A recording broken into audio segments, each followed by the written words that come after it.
Welcome to the Slop Farm. Enjoy the video.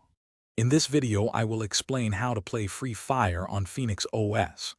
First, you'll need to install Phoenix OS onto your computer or a bootable USB drive.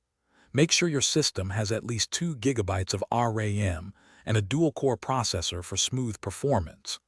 Once installed, boot into Phoenix OS and follow the on-screen instructions to complete the initial setup, including language and network configuration. This foundational step is crucial for a seamless gaming experience. Next, open the Google Play Store within Phoenix OS or use a web browser to download the Free Fire APK.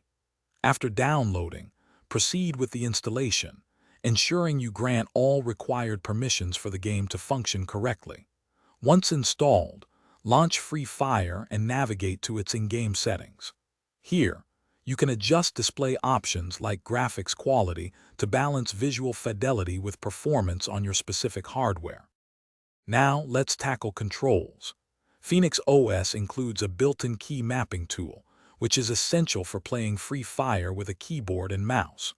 Open this tool and drag virtual buttons onto the game's on-screen controls, then assign corresponding keyboard keys. For example, map movement to WASD and shooting to your left mouse button. Spend some time fine-tuning your mouse sensitivity for accurate aiming and quick reactions in combat.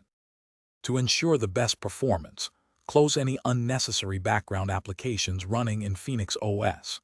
Keeping your system clean helps dedicate more resources to Free Fire.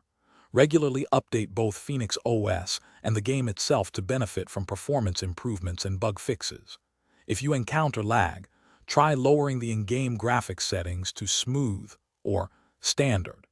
This can significantly improve your frame rate and overall gameplay fluidity. Thanks for watching. Consider subscribing if we helped you today.